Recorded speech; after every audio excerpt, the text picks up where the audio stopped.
Well, a few weeks ago, I shared this little reflection that I saw on Valentine's Day online from the Chicago Tribune. I used to live in Chicago, and James Kirk Wall was one of my favorite writers. And he offered this as a reflection, and the title is, "If God Had Been Married." And it's very short, so you have to follow it.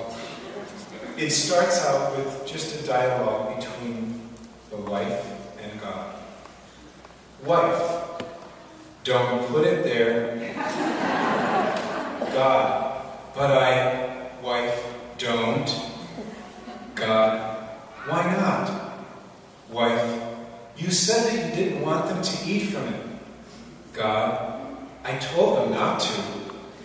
Wife, but you know they'll do it anyway.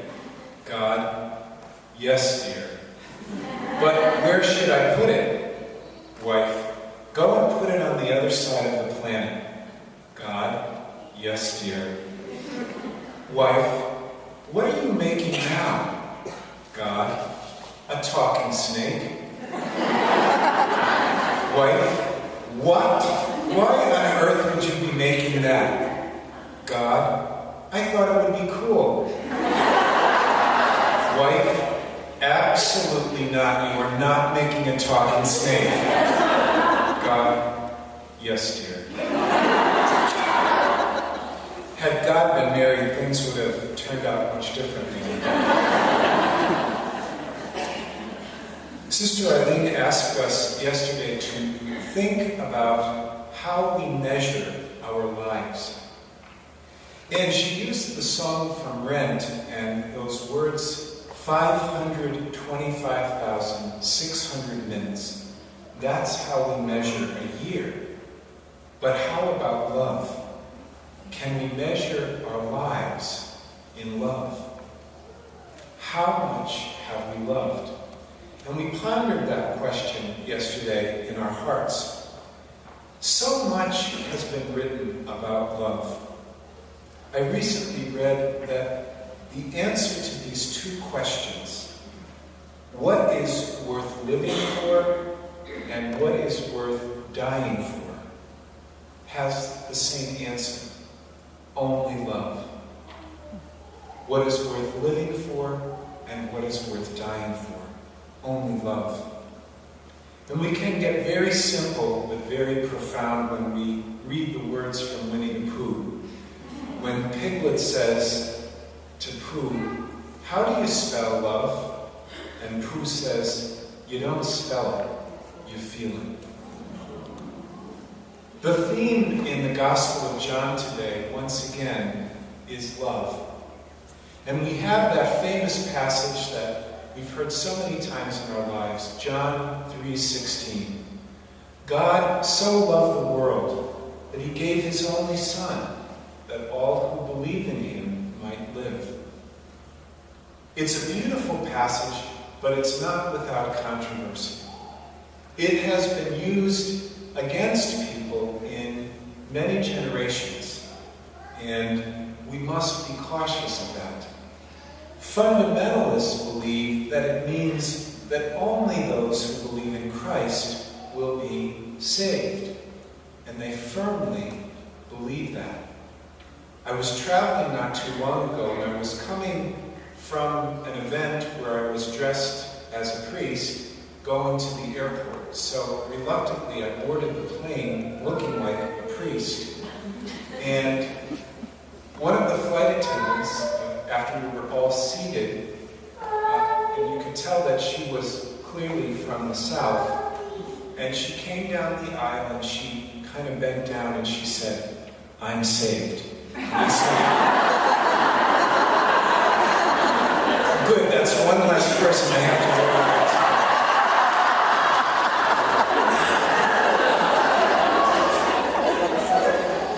But isn't the message in this passage more about being loved than it is about being saved?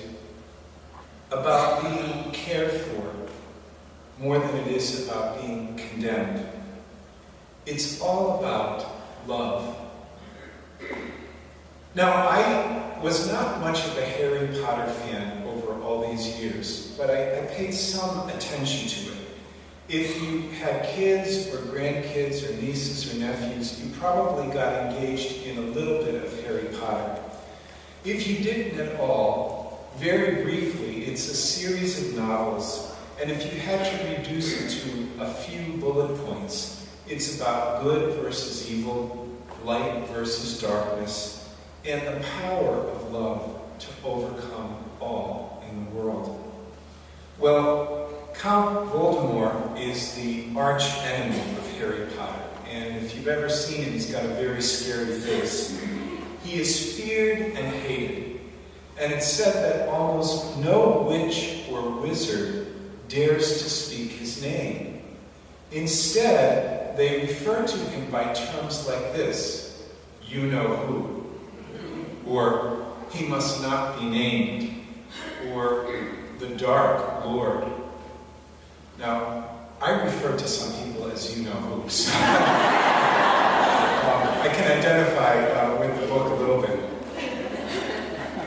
But Harry, according to the prophecy, has the power to vanquish the Dark Lord, Voldemort. And Voldemort has this obsession with making the line of witches and wizards pure. Now, there's one more character in the movie and the story that is interesting. It's Harry's headmaster and his mentor, Albus Dumbledore. And he's always giving Harry some gem to think about and to hold on to. And Dumbledore says this to Harry: the ability to love others is the greatest skill you have. It's the greatest tool you have. It's the greatest gift anyone can have. It protects us. The ability to love others protects us. I think some people would disagree with that, because when we love, sometimes we find ourselves very vulnerable. We find ourselves open to being hurt. So it's hard to take those words to heart, that the ability to love others protects us. But I think what he means by that is we cannot be hurt by what comes from the outside, because we can offer something that is stronger than anything we can receive, and that is love. And I think that's the point of it.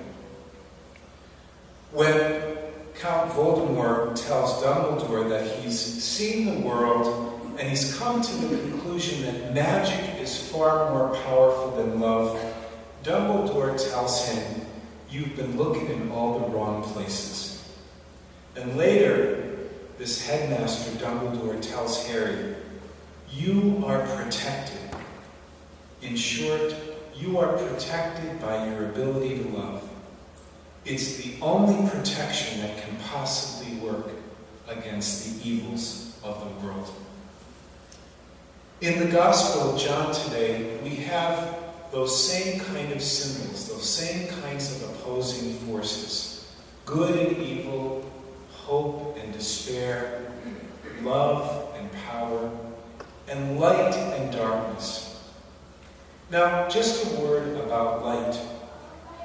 Not too long ago, I was reading an article in the New York Times. I get it online every day, and it was talking about the mole people. Do you know who the mole people are? The mole people are this population of people who live under the city of New York. Do you know? Have you ever heard of them at all? And there's a whole culture living there. And the article was saying, among other things, that the culture comes alive at night in the darkness. When everybody else goes to sleep, the mole people come alive. Now, for the most part, these people are not living there by choice, at least initially. But what was very striking to me in the article was, in interviewing some of these people, they were welcomed to change their lives, to come forth back into the regular mainstream society. And some of them offered this reflection that now that they had been in the dark, they felt safer there. And they didn't want to come out into the light. They were afraid of the light. Not because they were bad people, but just because the darkness tends to comfort in some ways. We don't see all that we see in the light. I thought that was a very strange paradox, that the very people who we would want to come out into the daylight are saying, no, that scares us. We feel, more comforted by, being, somewhat hidden in the darkness. Now, in a very practical way, I can identify with that, liking the darkness a little bit more. Not too long ago, I had put on a brand new clean white shirt, and I thought it was completely clean and fresh. And in my room, it looked that way. And maybe you've had this experience, and I got outside in the sunlight, and I thought, where did that stain come from that wasn't there in my room? The light brings out what we would ordinarily not see without it. Last year I was taking a trip and flying, something that I don't really like to do. And the last leg of my trip was a night flight. And so I boarded the plane, and there was a lot of storminess in the area, and I thought, oh, this is going to be bad. I'm not going to enjoy this at all. And it was a smaller plane, and there was a little boy with his dad sitting in the seat behind me, and they were talking right out loud. The little boy was, at least, with no care at all for anybody who would hear it. And it was night, and it was dark, and of course, every word he said rang out in this little plane. And we took off, and it was as bumpy as I thought it was going to be, and it was dark. And when you look out those windows in the plane, and it's nighttime, you don't see anything. And in the midst of that, kind of being jostled around a little bit, the little boy said to his dad, "Dad, is everything in the world black tonight?" And the dad had a great answer. He came right back and he said, "No, everything in the world is a bright, beautiful color. You just can't see it without the light." And I thought that was a brilliant way of answering his son. That little mind couldn't see that everything out there was just as he imagined it, but you couldn't see it without the light. The light sheds a ray of goodness on us. It brings forth in our lives what we sometimes don't see, or oftentimes what we don't want to see. And when we allow that light to shine in us and through us, I want to say that we bring the love of God to one another. And I know that sounds like a little bit churchy, and I don't want to sound churchy with that. I want you to believe that we in some ways radiate light. Now I have a good show and tell, because if you look at these stained glass windows, you see these beautiful images. But last night when we were in the chapel at 9:30, there was nothing there for you to see. Without that light, we don't get any of this.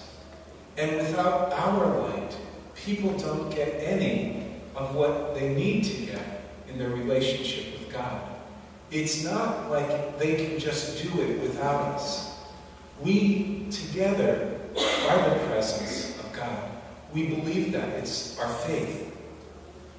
I learned a lot from teaching little ones in grade school, and I always remember when I was teaching some little children about the saints, and I asked one of the little children in second grade, what was a saint?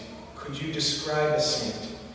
And this little girl raised her hand, and I know she was thinking of the stained glass windows in church when she said this, but she said, "Saints are the people that the light shines through." And I thought, how brilliant is that? You can't get any wiser than that. And if that is true, if a saintly person is a person through whom the light shines, then we have the potential of sainthood. God, John tells us, did not send the Son into the world to condemn us. We often condemn one another, and we condemn ourselves. But God sent the Son into the world to save us. Jesus was the faithful child of God who preached the message of God's love. And he not only preached it, he practiced it toward all, even his enemies, even the outsiders. He welcomed everyone to his table. He didn't have to suffer that persecution and death that he did for us on the cross. He just had to preach the message of God, and that was it. He could have walked away from suffering, but he stayed there, right in it. He let the light shine through him. Today, as we end our retreat time, I hope we will see that God showed love for us in Jesus, but it is our gift to be able to show that love for one another. And, it sounds easy for me to say that, and I don't mean it to be easy, because there are people in our lives that we not only find difficult to love, but frankly, we don't love. Let's admit it. We don't love them. We know we're supposed to love them, but we don't love them. And so, as we come today to celebrate this closing liturgy, we need to ask ourselves, what does it mean that God so loved the world that he gave his only Son for us? Why would God love us? Why would God send his Son for us? Why do we look in reverence and awe at the cross when we know it was for us, and yet we find it difficult or impossible to love? I think it's because in our humanity, we're constantly journeying toward our relationship with God that is love. We're not there yet, and that's the point. We're constantly on the road toward God. Another and final gem that came in Harry Potter's life was when he was told by the headmaster, "We all have darkness and light inside of us, Harry. What matters is the part we choose to act on." And isn't that true? We all have darkness and light inside of us. Every one of us. What matters is the part we choose to act on. And so today, may we rest secure in the knowledge that we are loved. We know that we are loved. The cross tells us that. But may that love be so in us and shine around us that we live it with the mind of Christ, and we become it for all to see. Amen.